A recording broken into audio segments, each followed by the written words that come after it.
From the Euthanasia release, it is Megadeth with The Train of Consequences. There's consequences for everything, pal. There is. So, anyway. Good segment, last segment. I like those controversial discussions. Well, the chat room hates them. Of course they do. Dude, we had almost 45 people in there, and now we don't. It's because you guys are boring us. Well, you better pay attention. Pay attention. Not everything can be fun and games every minute of the day. Don't pay attention. Just wait till it's fucked and then go, I don't know what happened. You guys were right. Shut up. We told plenty of dick jokes early. Shut it. All right. Well, getting back to more music-related topics. Wait a minute. 2 times in one show? 2 times in one show. That can't be happening. Well, it is. All right. This is something you shared with me. Mm-hmm. Ex-Morbid Angel frontman David Vincent says real fans buy music. That's right, pal. Yep. He's insane. But go ahead. All right. In a brand new interview with Games, Brains, and Head Banging Life, Morbid Angel and current I Am Morbid frontman David Vincent was asked how he has been able to adapt to the access over ownership business model of streaming music. Well, I'm in a slightly better position because I have a history of sales that does continue, he responded. I've always said this, real fans buy music. I buy music, and those who don't, who consider themselves a fan of music, what they're really doing is saying that they don't want their favorite band to put out a new record. Well, I agree with that. Okay. We've talked about that a million times with a bunch of different people that we've interviewed about why are you continuing to make records? And it's just like, well, it's certainly not going to sell any, but I just do it because I have to. Yep, exactly. Because it's incredibly expensive to do these things, and when people just help themselves to it, then there's ramifications to that which means people get to the point where they're frustrated and they get to the point where they're frustrated and they can't pay their bills or whatever, and then they stop doing it altogether. It's simple economics. Wait a minute. This article must have been written 2002, right? Yeah. Because that's not what's happening anymore. Who's downloading illegally anymore? Nobody. Nobody is downloading illegally anymore. These fucking guys do not understand their business that they're in. Legal streaming, they're allowing. This is yet another example of a fucking clueless dickwad, David Vincent of Morbid Angel. And I don't know David Vincent, so maybe he's not a dickwad. I don't know. But he is clueless when it comes to this shit. Well, but the thing is you get these old school guys. They can't break out of that old school mentality. Yeah, it's stupid mentality. It's like here's the way this works. The technology has changed. People don't want a fucking disc. You old fucks that collect, fine, keep collecting your music. But most people, that are listening to music these days are listening online. Yeah, they're listening to Spotify or does iTunes exist anymore or is it Apple Music? It's Apple Music. Okay. The same thing. You know, iTunes does exist. You can buy music. I think they did away with that too. I don't think you can buy music anymore. Yeah, because it probably wasn't profitable for Apple to offer music. Yeah, because no one wants it. Yeah, nobody's buying it anyway. It's just like, well, we're not going to have a platform to offer this because we're not going to have server space and update and having a website and having this and that because it doesn't even pay for itself. I like Morbid Angel. Don't get me wrong. I've seen Morbid Angel 6-7 times. I have no need in my life to have a Morbid Angel CD laying around this house somewhere. I don't need it. All I need is to be able to go to my phone every once in a while and pull something up from Morbid Angel, listen to it once, and then be like, all right, cool. That was worth the 6 cents that it fucking cost me to listen to it the one time. You know, it's the technology changed. Grow up, adapt to it, and shut the fuck up about it. It's over. Your old-fashioned way is over, dude. It's just over. Very few want to buy music. If you're under 30, you aren't buying music. I would argue less than 5% of the people that listen to music daily that are 35 and under, we'll say. I'll say 35 and under, buy physical product. I would say less than 5%. If it was more than 5%, every goddamn store wouldn't have closed. Where could you buy it now? I don't even know where do they sell music anymore. Well, you can buy it on Amazon. I mean, I bought Stephen Piercy's CD physical copy. Okay. Where could you go? Oh, at a store? Yeah. No, I don't know of any stores you can go to. I don't shop at Walmart. Does Walmart still carry CDs? I don't believe they do. And I think Best Buy did away with their CDs, didn't they? I got rid of it. Maybe Walmart does. I don't even know.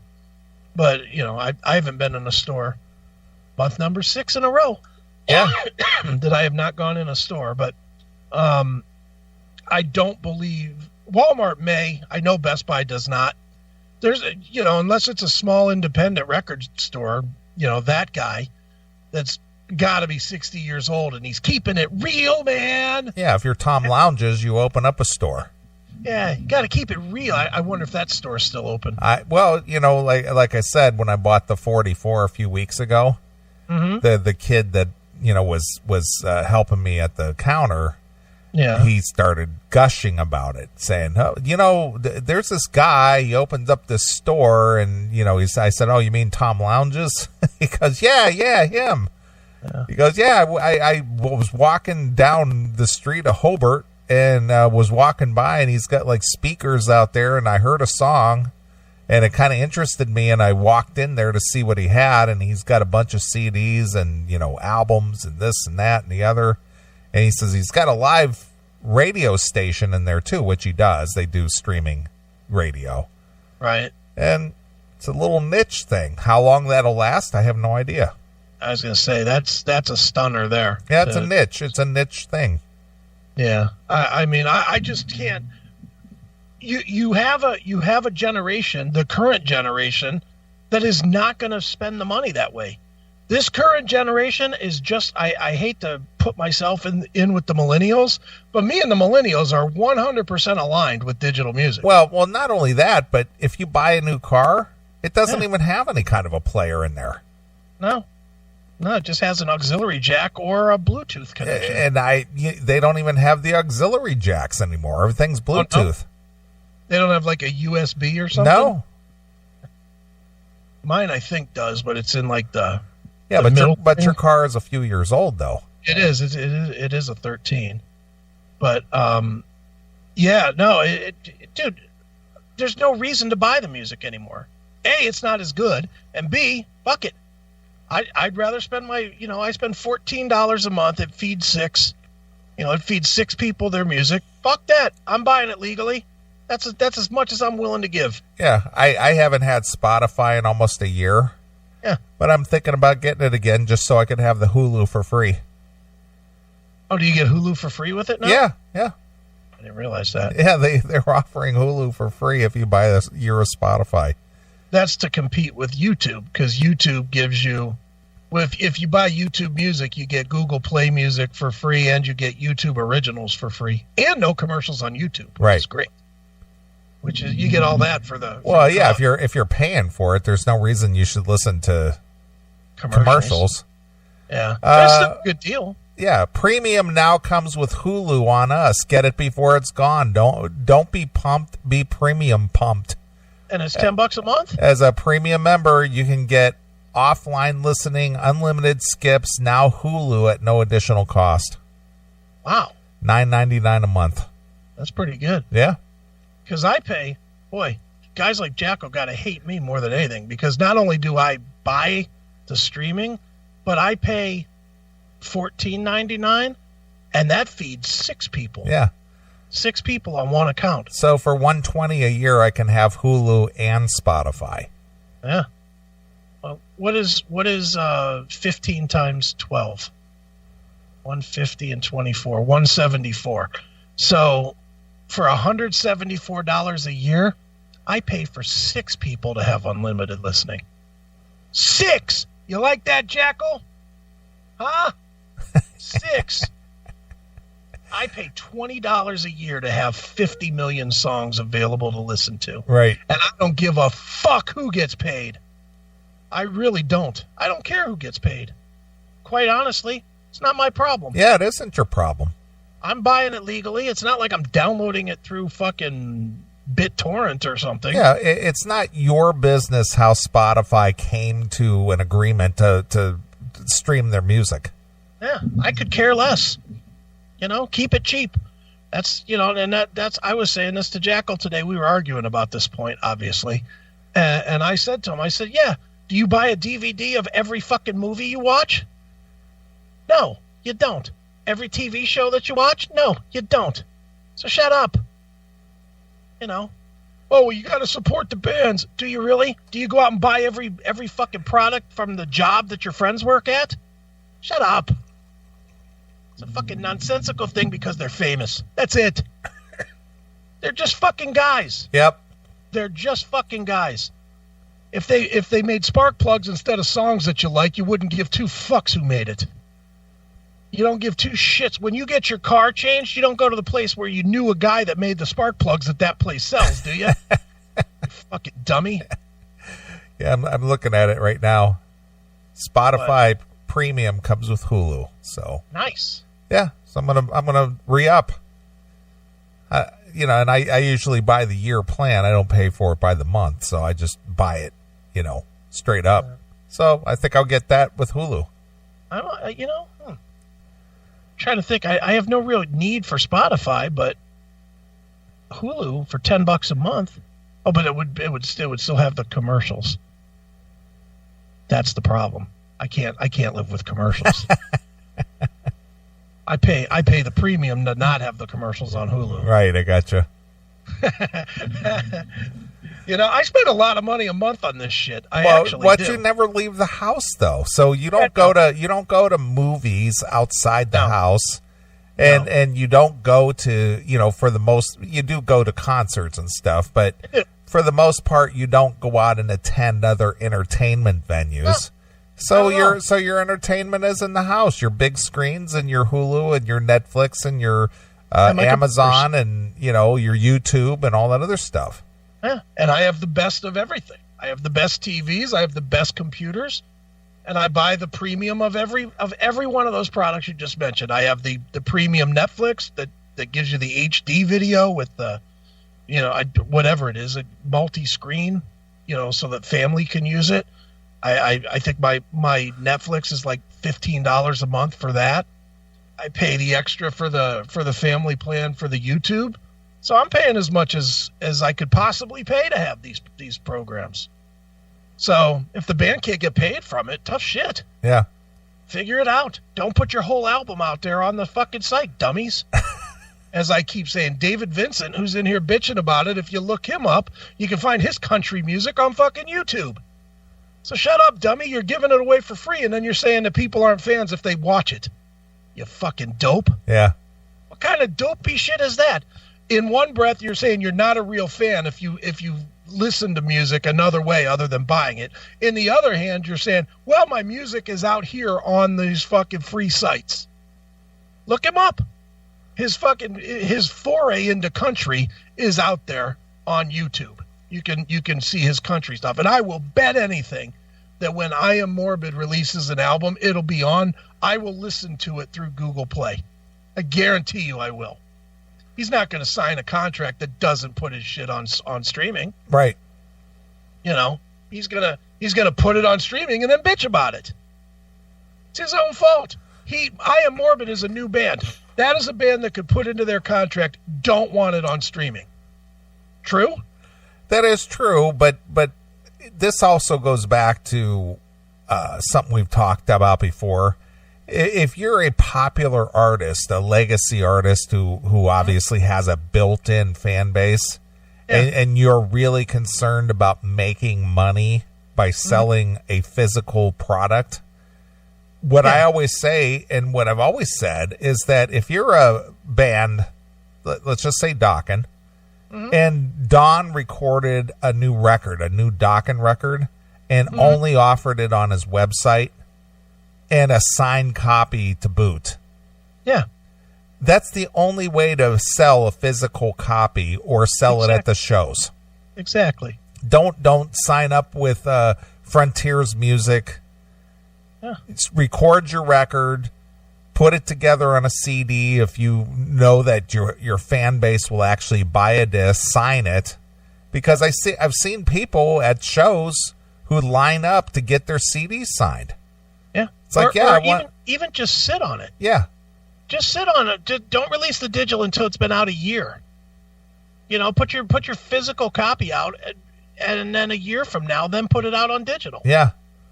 That now you're talking about something that could make some decent money. Yeah. So you get the actual disc, and you get an autograph, and it's, comes directly from the band, and then the money goes directly to the artist. Mm-hmm. But to buy it through Frontiers, you're not supporting the band by doing that, because Frontiers gives them an upfront amount, and that's all they get. Yeah. If Frontiers sells 10,000 copies, so be it. If they sell 3 copies, so be it. The band got their $10,000 or $20,000 advance, and that's all they're going to get. Yeah. Maybe they have a points deal, but it's probably after a certain amount that's going to sell. And not until that number. And Lord knows in these days, if it's more than 5,000, it ain't going to happen. Right. It just drives me insane that these guys are still thinking that it's 1993. It's over. It's done. It's over, Johnny. It's over. The business has changed. Either adapt to it or don't. There's all kinds of ways that these guys can adapt. And I'll be the first one to gladly admit, their old catalog, they're fucked on. They're just fucked. The record companies saw further in advance than they did. And the record companies have sold their shit that they own, and the bands don't own, to the streaming companies, and the streaming companies have put it out there. So they're fucked on that. They're going to get their $2,000 for every million plays, or whatever the number translates to. Fine. But when they do new music, they have absolute control over it from record to record. None of these guys are signing 5-year deals. None of these guys are signing anything but, hey, we want to do a record. Okay, we'll sign you and we'll give you X amount of money to do it. And they could easily say, well, we don't want it on streaming. Even if that means that you get less of an advance to not have it on streaming.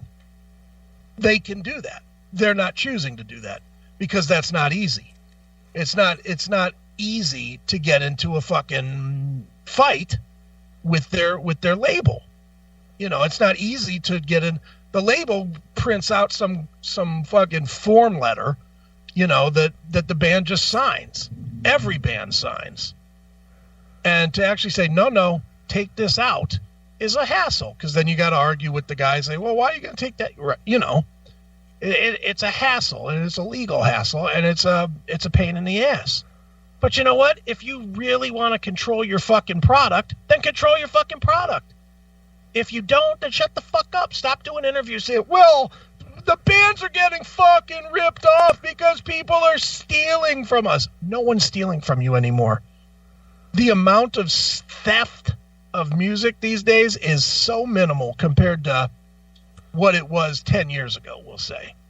Everybody I know has an account of some sort with Spotify, Google Play, Apple Music, whatever. And even if they don't, they use Spotify free or they use YouTube free, which unfortunately for these artists have fucking agreed to be part of. Well, they didn't necessarily agree to be a part of it. The label or the agreement they have with their distribution company agreed to be a part of it. There has to be a signature by them somewhere that says that it can be distributed in whatever manner they choose. They could choose. I didn't read that part in the contract, though. Oh, that's really not our problem. Tell that to guys that have lost their home when their fucking ARM mortgage went from 3.5% to 15%. Right. Tell those people, and they'll say, "Oh, I didn't read the contract." And guess what? They're still living in a tent under a bridge. Exactly. Yeah, I didn't read the contract is a fucking lame excuse. Sorry, but it is. And people are just too, again, nobody wants to take responsibility for their own shit. Yeah. Like I said, just with this David Vincent thing, and I got nothing against David Vincent. I think the music he did with Morbid Angel is fantastic. That being said, he's responsible. He signed it. He signed for his country music to be on YouTube. He put it out there for free. So he can't be in here bitching and moaning about music being free when he puts his own music out there for free. What kind of hypocrisy is that? Right. Well, again, I don't know what kind of a deal that he had to distribute his music or publish his music or whatever the case may be. But is he really benefiting from fans buying the physical copy? Maybe at a show. That's what I'm saying. If he sold it at a show, yeah. But what I'm saying is the record label actually kicking back some money to him if they sell a disc? I can't imagine much. I can't either. I mean, let's be real. At their biggest, how many records was Morbid Angel selling? Yeah. But even so, with this whole physical copy thing, are they even selling CD players anymore? I don't know. I mean, I'm sure you could buy one, but I mean, is that like something typical that you could go to a Best Buy or I don't even know what electronic places even exist anymore. Yeah, Greg's or something. Let's look on their website, bestbuy.com. Do they even sell CD players? Does anybody buy them anymore? I mean, I personally, obviously, if you see me on the camera, you see I got thousands of CDs, but I got accumulated those since the 80s. Looking right now. CD players. Well, they have a few. Yeah. All right, they have them. Boy, they're really fucking expensive. Jesus, are you kidding me? $179 for a 6 CD changer. Well, that's not that bad. Because the 6 CD changer that I have, I think when I bought it back in the 90s, it was close to $500. Yeah, I believe that. Let's see, $99 for a boombox, $32 for a boombox.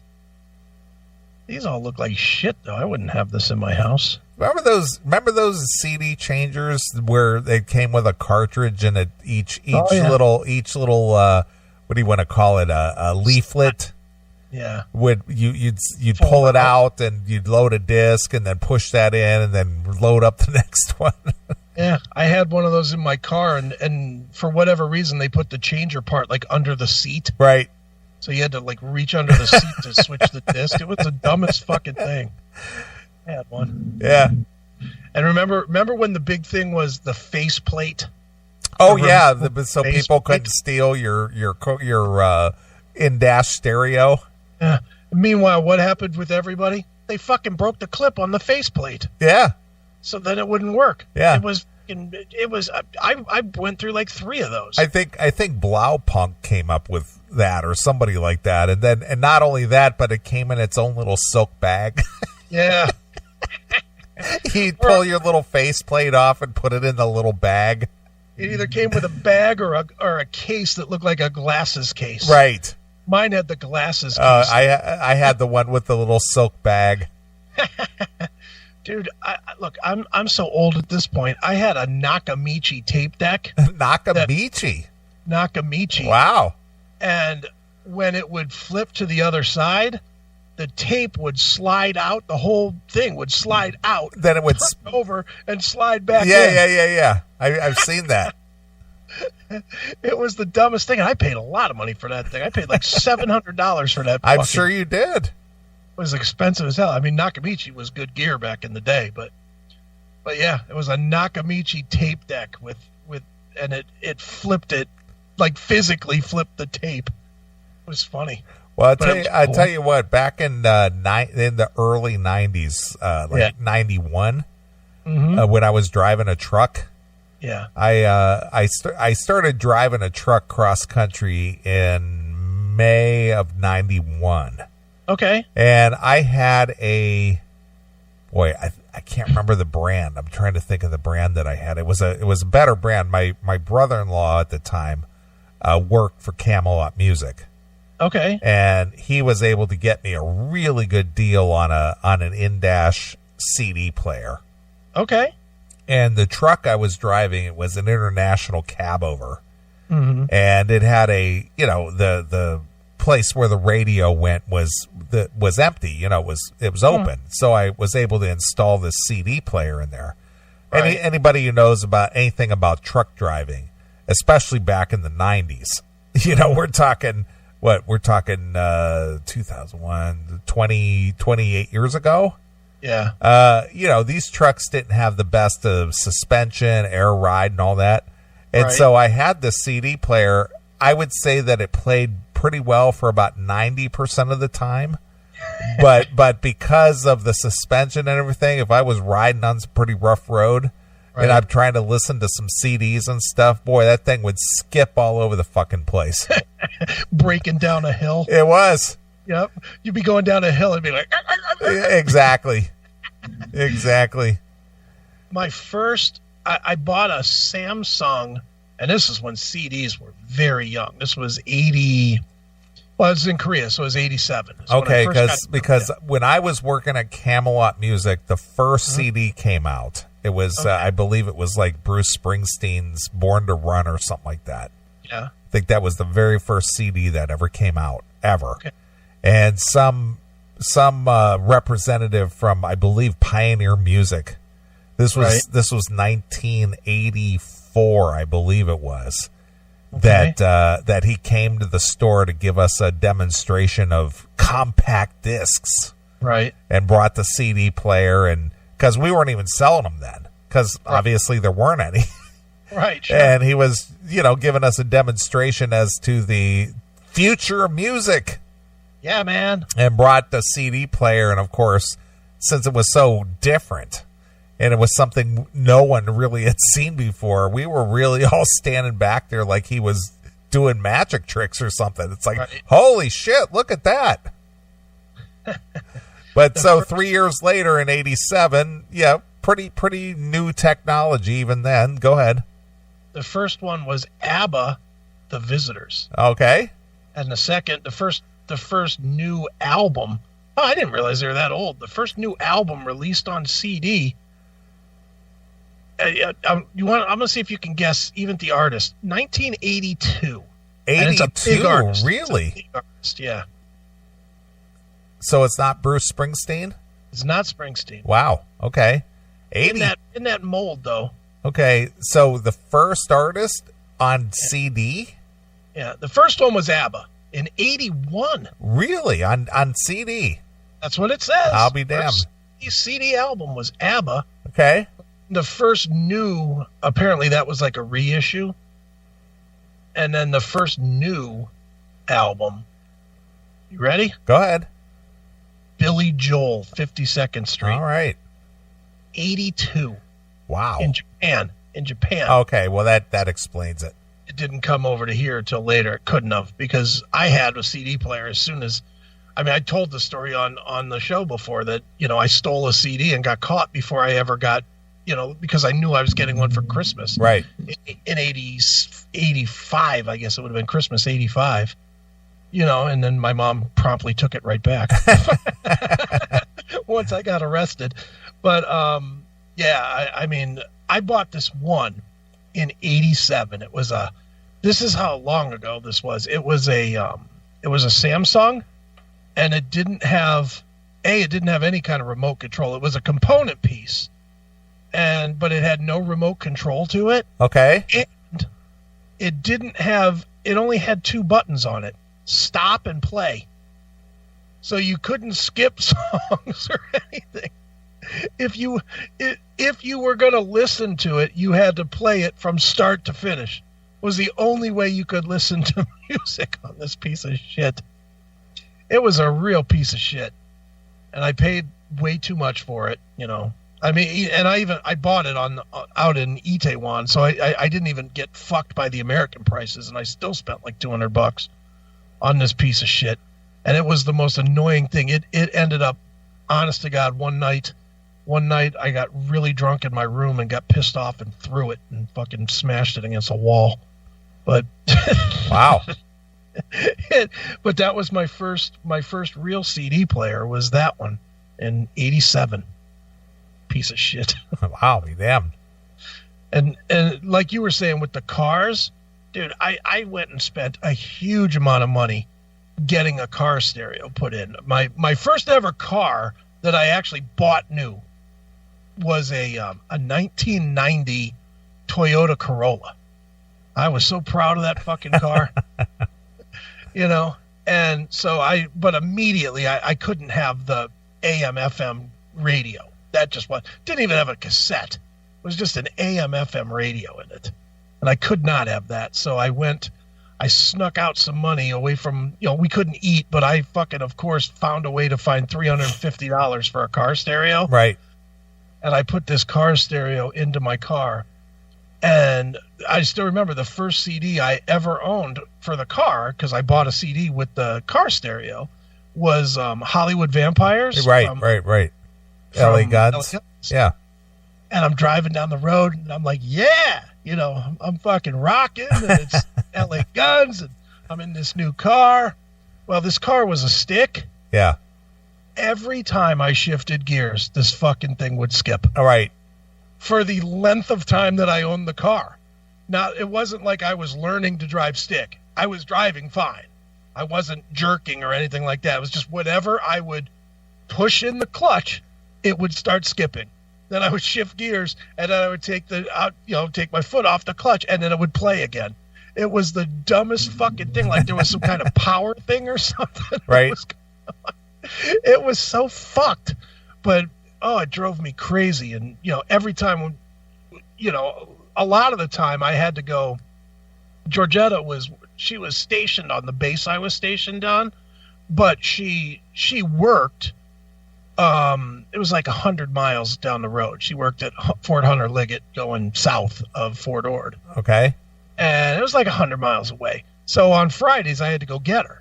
So I'd be in the car, you know, after work, I'd be driving down the road and just getting fucking pissed. Because this goddamn thing, every time I had to shift gears, you know, it was great on the freeway. But once I got on the side roads, you know, for what was about 25 miles, right, was going through a side road that had stop signs and everything else on the way. It was just skipping. Drove me fucking nuts. Oh my God, I would get down to Fort Hunter Liggett and she would look at me. She'd be like, "What's the matter with you?" I was like, "Nothing, just get in a fucking car." I was mad because my music skipped. I couldn't listen to my Megadeth, goddammit. Right. Because I had to come and get you. Yeah.